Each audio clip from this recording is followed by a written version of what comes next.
अध्याय 165 एक दूसरे के साथ झगड़ना। क्या आप आत्मा प्राप्त करने में सफल हुए? वह गंभीर रूप से नाराज लग रहा था। आखिरकार वह पिछले 5 दिनों में अपनी स्थिति से नहीं हिला था। ध्यान से उस पर नजर रख रहा था ताकि यह सुनिश्चित किया जा सके कि कुछ भी खतरनाक न हो। ठीक है, मैंने नहीं किया। ओलिवर ने अपने सिर के पिछले हिस्से को खुजलाया और थोड़ा शर्मिंदा होकर कहा। सिगफोर्ड ने अपना सिर हिलाया और आह भरते हुए कहा, मुझे उतनी ही उम्मीद थी। किसी को भी आंशिक भावना को बुलाने में इतना लंबा समय नहीं लगता। इसे भूल जाओ, ऐसा लगता है कि प्रतिभाओं की भी अपनी सीमाएं होती हैं। हाँ, ओलिवर शुष्क हंसा। मैं तब चला जाऊंगा। आप आराम करें और बाद में प्रशिक्षण के लिए दूसरों के साथ जुड़ें। वे इस पूरे समय प्रशिक्षण ले रहे हैं, इसलिए सुनिश्चित करें कि आप उनसे मिलते रहें। आपके धैर्य के लिए धन्यवाद बुजुर्ग। ओलिवर ने झुककर सिगफोर्ड को धन्यवाद दिया। भले ही बूढ़ा कितना भी क्रोधी क्यों न हो, वह फिर भी पूरे 5 दिनों तक धैर्यपूर्वक उसका इंतजार करता रहा और उसकी देखभाल करता रहा। सिगफोर्ड ने अपना हाथ लहराया और कमरे से बाहर चला गया। लगातार उसकी सुरक्षा में लगे रहने से वह भी थक गया था। अरे, ये बहुत समय है। मुझे अगली बार आध्यात्मिक क्षेत्रों से अधिक सावधान रहना चाहिए। समय और विकृति की धारणा इसके लिए आनुपातिक नहीं है। उसने अपने हाथ की ओर देखते हुए खुद से बुदबुदाया। अथाह ऊर्जा के धुंधले निशान अभी भी मौजूद हैं, जो शक्ति और लागत की याद दिलाते हैं। किसी कारण से उसके दिल में अचानक एक अशुभ भावना भर गई। ऐसा लग रहा था मानो कुछ बुरा होने वाला हो। वह जल्दी से सरनी से बाहर निकला और पर्वत हॉल के प्रवेश द्वार की ओर देखा। भारी दरवाजे उसके सामने घूम रहे थे, जो मंद रोशनी में लंबी छाया डाल रहे थे। उसका दिल मदद नहीं कर सका, लेकिन अचानक तेजी से धड़कने लगा। ये कौन सा बुरा एहसास है? उनकी भौहों पर बल पड़े। हॉल पूरा खुला था। पीछे को छोड़कर बाकी तीनों तरफ घास के मैदान थे, जो एक और गहरी जगह की ओर ले जाते थे। ये हॉल मूल रूप से पर्वत के आधार का प्रवेश द्वार था, लेकिन वे इस समय कहीं बीच में थे, तो उसे यह डूबने का एहसास क्यों हो रहा था? उसने एक गहरी सांस ली। आसपास का वातावरण बेहद शांत था। यहाँ तक कि पक्षियों की चहचहाहट और पत्तों की सरसराहट भी गायब थी, जिससे बेचैनी बढ़ रही थी। उसने इंतजार किया। कुछ मिनट बीत गए, लेकिन कुछ नहीं हुआ। हालांकि ये भावना उसके सीने से कभी नहीं छूटी। वह आगे बढ़ा, हॉल के प्रवेश द्वार के पास पहुंचा, जो बाहर की ओर जाता था।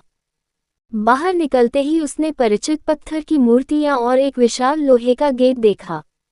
उसके पार कोहरे से ढकी विशाल और खाली जमीन थी। कोहरा धीरे धीरे घूम रहा था, रास्ता अस्पष्ट कर रहा था और क्षेत्र को एक अलौकिक रूप दे रहा था। क्या यह मेरी कल्पना है या कुछ और? क्षेत्र का सर्वेक्षण करते समय उन्होंने विचार किया। अगले कुछ मिनटों तक कुछ न मिलने पर उसने सांस छोड़ी और वापस अंदर चला गया। उसके कंधों का तनाव थोड़ा कम हुआ, लेकिन बेचैनी अभी भी बनी हुई थी। वह जो भी महसूस कर रहा था, वे इस हॉल के अंदर तब तक सुरक्षित थे जब तक सिगफोर्ड उनके साथ था। हालांकि एलिसन इस समय मौजूद नहीं था। सिगफोर्ड स्वयं एक अनुभवी ओझा था, इसलिए यदि वे खतरे में हों तो उसे उन्हें सुरक्षित रखने में सक्षम होना चाहिए। कहने की जरूरत नहीं, कोई इस जगह पर कैसे हो सकता है? इस स्थान के चारों ओर भ्रमों की एक श्रृंखला थी, और जब तक किसी को पहाड़ का सीधा रास्ता नहीं पता होता, वे इस स्थान पर बिल्कुल भी नहीं आ पाते थे। संभवतः कोई आवारा जानवर या शायद कोई आवारा भूत। ओलिवर ने सोचा कि ऐसा कैसे हो सकता है। उसने अपना सिर हिलाया, भय की भावना को दूर करने की कोशिश की। वे संयोगवश इस स्थान के निकट पहुंच सकते थे, यह आश्चर्य की बात नहीं होगी। कुछ समय के लिए वह आराम करने के लिए छात्रावास में लौट आए। आने वाले कुछ हफ्तों में उन्होंने पहले से कहीं अधिक कठिन प्रशिक्षण लिया। सिगफोर्ड उन्हें एक दूसरे के साथ लगातार झगड़ने के लिए कहता था, और कभी-कभी वह उन सभी को एक ही बार में अपने ऊपर ले लेता था। हालांकि ओलिवर के पास आत्मा का लाभ नहीं हो सकता था, फिर भी वह अपनी राक्षसी ताकत के साथ उनके बराबर होने में सक्षम था। इस रहस्योद्घाटन ने उनमें से कुछ को काफी प्रभावित किया। अल्फोंसो, जो सोच रहा था कि अंततः उसे ओलिवर पर बढ़त मिल सकती है, वह बेहद निराश हो गया जब ओलिवर उनकी स्पर्धा के दौरान बढ़त बनाए रखने में सक्षम हो गया। एक बार उसे मारने की बात तो दूर, वायु तत्व और आत्मा द्वारा उसकी गति बढ़ा दिए जाने के बावजूद अल्फांसो उसे छूने में भी सक्षम नहीं था। एम्बर का प्रदर्शन भी अच्छा नहीं था। वह स्पष्ट रूप से महसूस कर सकती थी कि यदि वह उसके स्तर पर रहना चाहती है और खुद को अधिक पहचानने योग्य बनाना चाहती है तो उसे कितनी बड़ी दूरी पार करनी होगी। उसकी हताशा स्पष्ट थी, लेकिन इससे उसमें सुधार करने का दृढ़ संकल्प भी पैदा हुआ। वह अपनी ट्रेनिंग को लेकर भी गंभीर हो गई। धीरे धीरे ही सही, उसकी सोच भी बदल रही थी। अपने उपकरणों पर भरोसा करने के बजाय वह विभिन्न हथियारों का उपयोग करके अपनी शक्ति से स्वतंत्र होने लगी थी। गॉन्टलेट से लेकर बड़ी तलवारों तक, उसने दोनों के बीच बारी बारी से हथियार बदलना जारी रखा क्योंकि उसे अब तक ये सबसे ज्यादा पसंद थे। पृथ्वी तत्व और उसकी बुलाई गई आत्मा की बदौलत उसकी रक्षा दूसरों की तुलना में काफी ऊंची थी। यहाँ तक कि ओलिवर को भी उसकी सुरक्षा में सेंध लगाने में कठिनाई हुई। नादिया और ओलिवर अब लगभग बराबरी पर थे।